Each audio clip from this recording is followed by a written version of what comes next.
Okay, so the 15-year ice volume average has reached a new all-time low.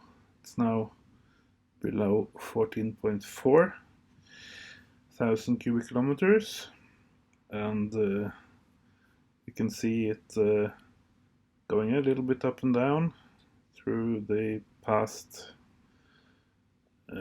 22, 23 years, and now it's kind of going a bit slower, but it's it's steady down.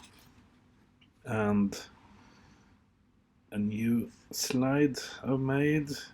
It's another way of showing what the 15-year average has done. It's basically lost a shit ton of ice, and this is a cumulative ice loss plot. So you can see it adds on, and after 20 years, 2002 to 21, the past 20 years we've lost quite a bit of sea ice. It's amounts to 7,500 cubic kilometers. And out of interest, we would like to see compare that to the losses in Greenland and Antarctica. So I just indicated those on the edge here. And the funny thing is that, even though melted sea ice doesn't in itself raise the sea levels, the melted land ice in Antarctica and Greenland will raise sea levels. And if you take the level of Greenland melt and add Antarctica from the other pole on the top of this, you actually come out at about the same total 20-year melt as the sea ice had.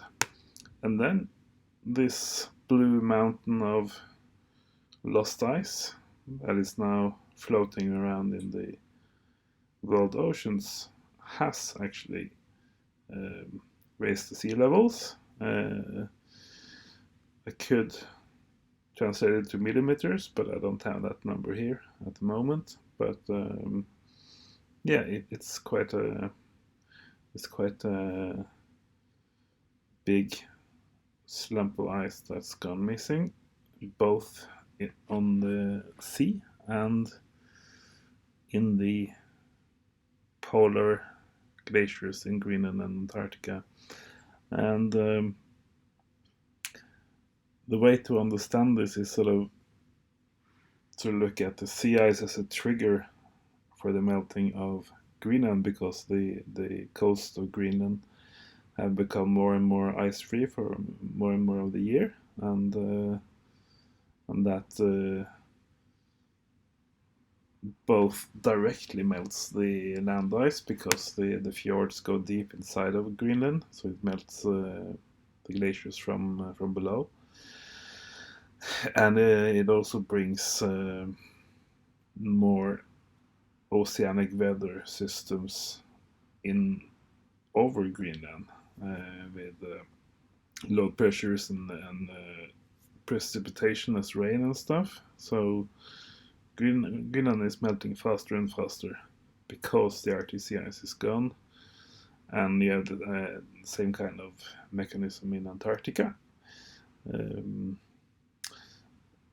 But you can expect, as we lose all the sea ice in not so long time from now, you can expect Greenland and Antarctica to pick up tremendously. Eventually, Antarctica, of course, will be the biggest melting area, but in the medium range, Greenland will take over for Arctic sea ice and be bigger. And you can almost see it already, because it's like 2/3 of the sea ice. Greenland loss is 2/3 of the sea ice. And the reason I've picked the past 20 years, 2002 to 21 here, is because that's the time range of the GRACE and GRACE follow-on satellites, the NASA Jet Propulsion Lab satellites that measure the land ice in Greenland and Antarctica. They've been operating now for 20 years, and we're still waiting for the December data for those two before we have a full 20 years of data from the polar land ice. So because we have 20 years of land ice measurements from satellite, I've picked the same 20-year time slot for the loss of sea ice.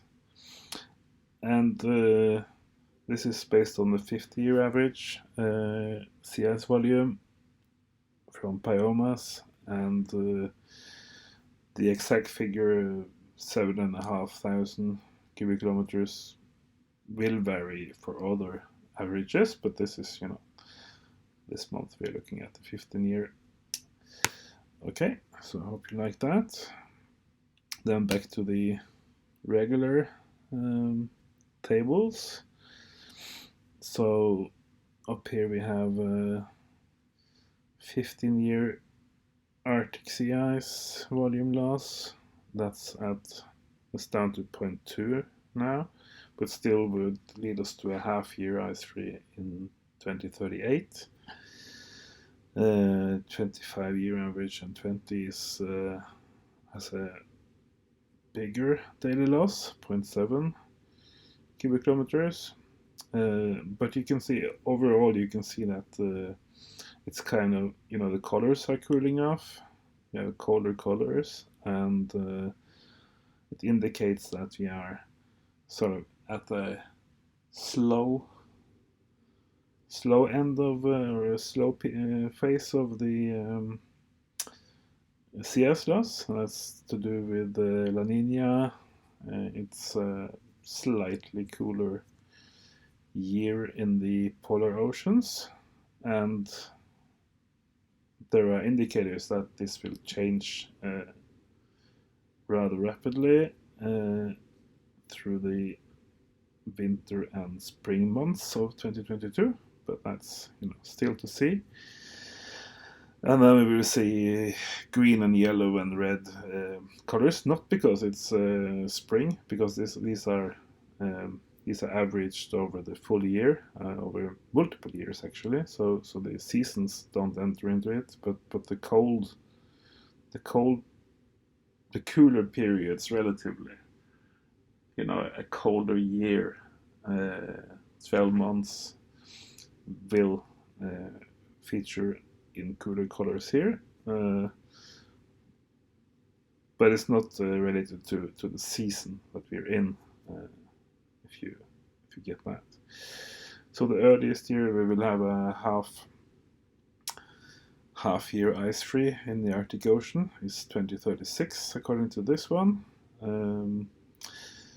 So from that we go to Greenland and Antarctica, and we're back at the status indicated in November, with Antarctica as the fastest melter of the two, if you compare Greenland to Antarctica, because the 1 year and 2 year averages are at 0.8 and 0.7 cubic kilometers per day ice loss for Antarctica, while in Greenland we don't lose that much per day in the 1 year and 2 year averages. So for the past 2 years, the averages from Antarctica are for bigger melts per day.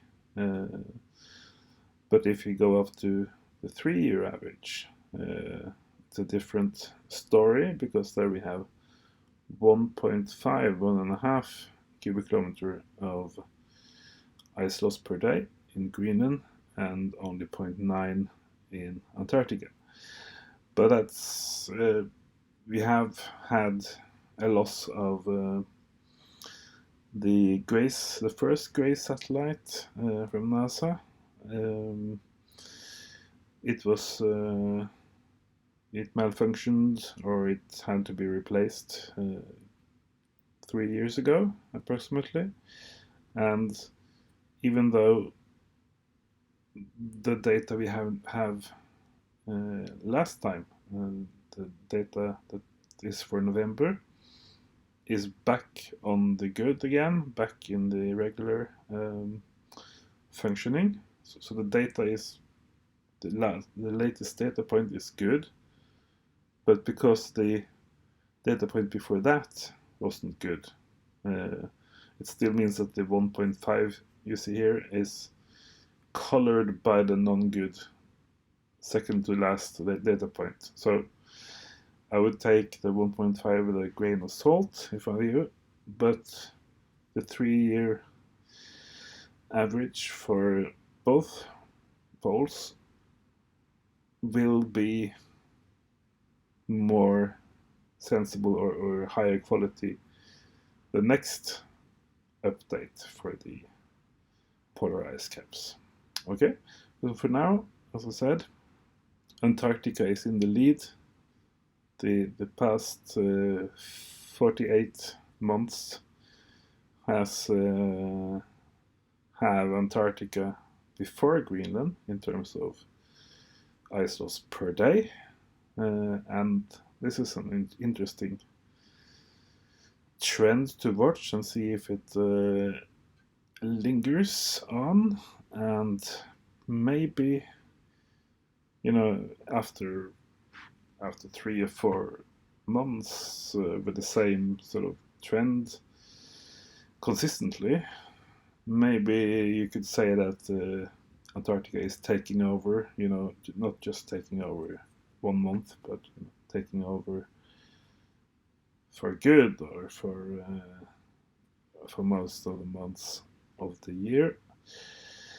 So that's interesting, because that's sort of a very fatal change of things, that Antarctica is sort of rushing out into the sea and leaving Greenland in a nice number 2. Okay, so if all of this is Greek to you and you don't understand any of the colors or numbers or anything, I can only advise you to check out this fine video, which has this graphic. You will see it easily from my list of latest videos if you have eyes. So if you want more details on what everything means, this is your go-to video. This has all the boring details that I can't be bothered to repeat over and over again. Okay, have a good weekend. Bye.